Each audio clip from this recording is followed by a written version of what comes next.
আল্লাহ বলে তুই আহ বলতে দেরি, তোমার মুখ দিয়ে আহ বাহির হইতে দেরি।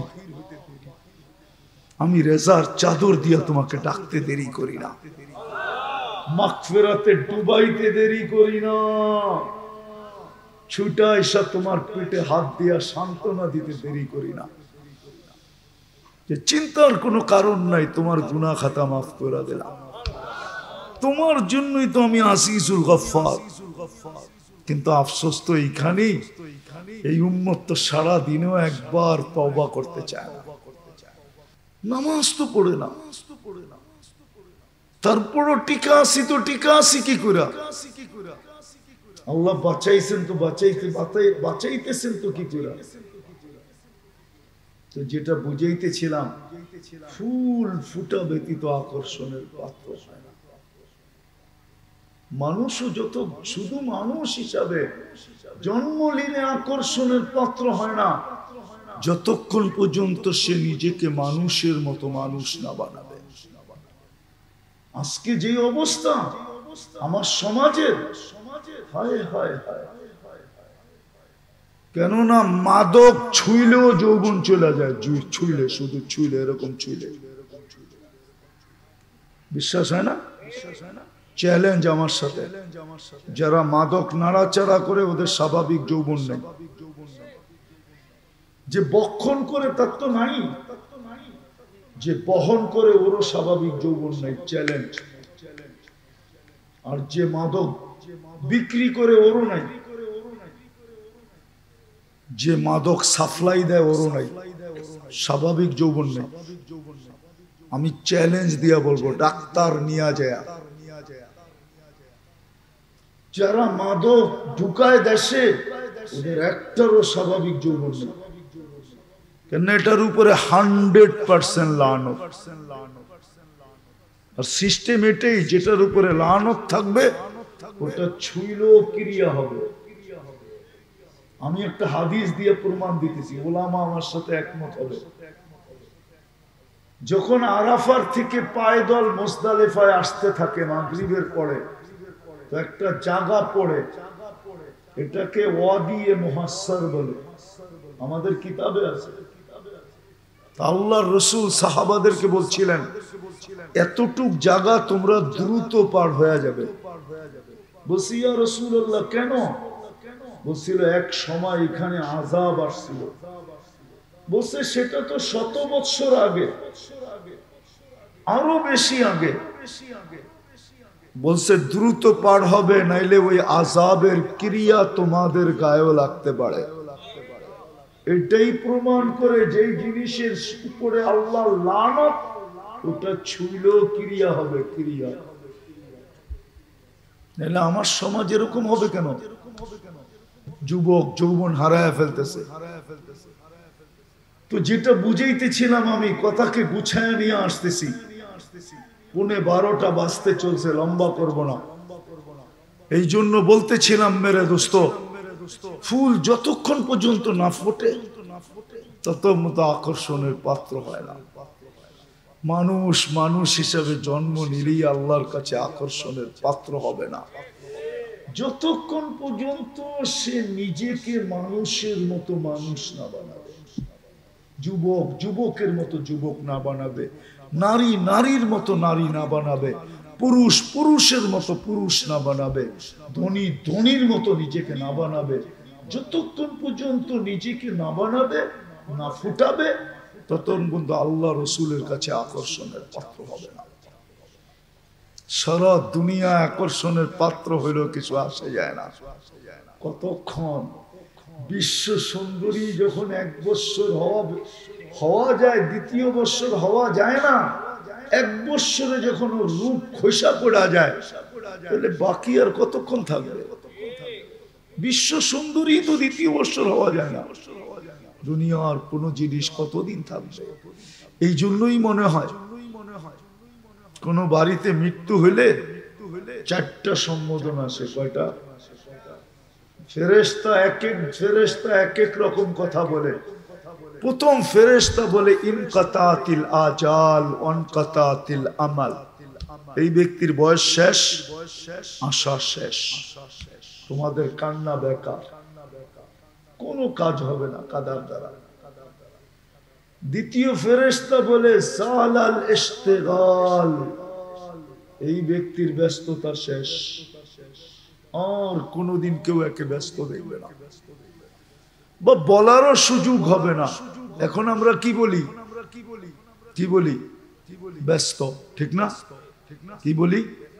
আমি ব্যস্ত, আই এম ভেরি বিজি। আবার কেউ কেউ বলে আমার কাছে মরার সময় নেই, মনে হয় ও মরবই না, ঠিক না?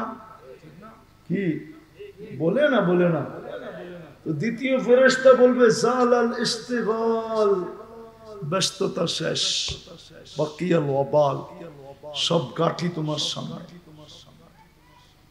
তৃতীয় ফেরেশতা বলবে যাহাবাতিল আমওয়াল, যত অর্জন করছিল সব তোমার হাতছাড়া, একটাও আর তোমার নাই।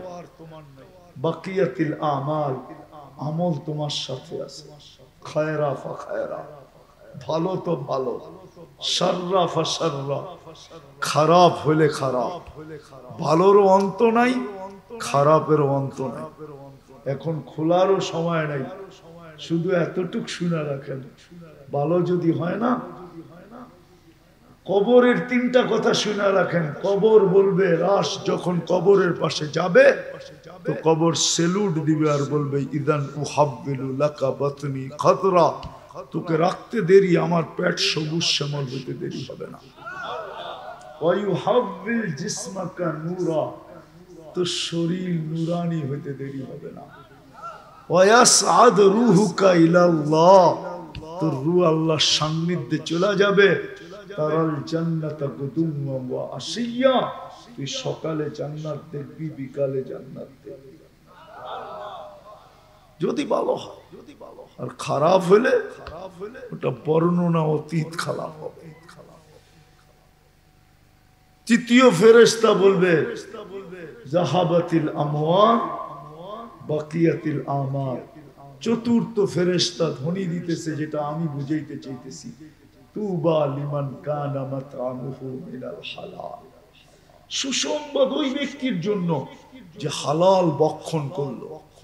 ওয়া ইশতিগালুহু লিখিদমাতি জুল জালাল, নিজেকে আকর্ষণের পাত্র বানানোর জন্য, নিজেকে ফুটানোর জন্য যে 24 ঘন্টা ব্যস্ত ছিল। নারী তো নারী, পুরুষ তো পুরুষ, যুবক তো যুবক, বৃদ্ধ তো বৃদ্ধ, প্রত্যেক ব্যক্তি এটার ভিতরে ব্যস্ত ছিল যে আমি আল্লাহর কাছে নিজেকে আকর্ষণের পাত্র বানাবো কি করে।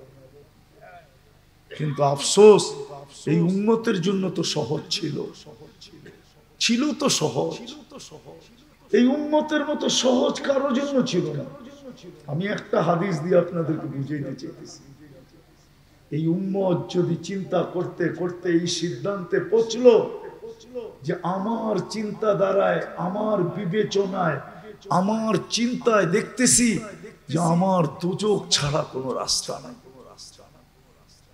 কোন যুবক, কোন পুরুষ, কোন নারী যে জীবনে তো কিছুই করলাম না, এই চেহারা আল্লাহকে কি করে দেখাবে? জান্নাতের তো আশা করতে পারতেছি না, তারপরে যদি তার মনের মুখের থেকে একটা আহ বাহির হয়, আহ বা হায় করলাম কি, হায় বাহির হয়, হায় করলাম, আহ বাহির হয়। পানি আসতে হবে না, পানি, পানি আসলে তো কোনো কথাই নেই, শুধু বাহির হলো নির্জনে বৈশা, একাই কি বৈশা। আল্লাহ বলে ফালাম্মা তায়াক্কানতা বিল বাওয়ার ওয়া যানানতা আন্নাকা মিন আহলিন নার মানাহতু ইলাইকা রিদওয়ানি ওয়াল্লাইতু ইলাইকা গুফরানি ওয়া কুলতু লাকা লা তাহজান গফারতু লাকা যুনুবা ওয়াল আওসার ওয়া লিআজলিকা নাফস সাম্মাইতু নাফসি আল আজিজুল গফফার। কাশ আপনারা আরবি জানতেন। আল্লাহ বলে তুই আহ বলতে দেরি, তোমার মুখ দিয়ে আহ বাহির হইতে দেরি, আমি রেজার চাদর দিয়ে তোমাকে ডাকতে দেরি করি না। মাগফিরাতে ডুবাইতে দেরি করি না, ছুটা এসে তোমার পেটে হাত দিয়া সান্ত্বনা দিতে দেরি করি না। যে চিন্তার কোনো কারণ নাই, তোমার গুনাহ খাতা মাফ করে দিলাম, তোমার জন্যই তো আমি আসিসুল গফফার। কিন্তু আফসোস তো এইখানেই, এই উম্মত তো সারা দিনেও একবার তওবা করতে চায় না, সারা দিনেও তো 10 বার ইস্তেগফার করতে চায় না। বলেন এখানে কে আছে, কোন যুবক আছে, কে আছে? মা বোনদেরকে তো দেখাই যায় না, এদের জব নেওয়া যাবে না। কিন্তু এই মজমায় যারা আছে, কে অভ্যস্ত যে আমি ডেলি ঘুমানোর সময় তওবা করে ঘুমাই? এক আধজন হাত উঠে, কিন্তু উচিত ছিল প্রত্যেক ব্যক্তি ঘুমানোর সময় হুকুম দিছিলেন, হুকুম ছিল, হাদিসে আছে, ঘুমানোর সময় ইস্তিগফার 3 বার পড়া ঘুমাও। না নাই ইস্তিগফার নাই? আস্তাগফিরুল্লাহ আল্লাযী লা ইলাহা ইল্লা হুয়াল হাইয়ুল কাইয়্যুম ওয়া আতুবু ইলাইহি। হুকুম ছিল ইস্তিগফার 3 বার পড়া ঘুমা। তোর গুনার কত হলো? সমুদ্রের ফেনা পরিমাণ মাফ, গাছের পাতা পরিমাণ মাফ, বালুর কণা পরিমাণ মাফ। এত গুনাহ কি একদিনে সম্ভব নাকি? কিন্তু আফসোস তো এখানে ঘুমের সময় কেউ তওবা করে ঘুমায় না। আরবি না পারেন, বাংলায় যদি তওবা করে ঘুমাইতো যে আল্লাহ সারাদিন তো নুন খাইছি, নুন কার খান? ও যুবক, ডেলি নুন কার খাও?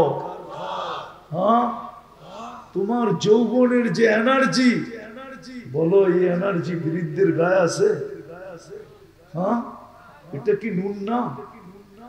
যুবকের যৌবনের যে এনার্জি, এটা কি আমাকে সভাপতি হিসাবে আসেনি? জিগাও তো, জিগাও। নাই, আমার আছে নাই? এটা কি নুন না? তুমি যে সারাদিন নুন খাও, ঘুমের সময় তো উচিত ছিল যে আল্লাহ নুন খাইছি, একটু গুণ গাইতে পারি। একটু আগেও তো আমি বললাম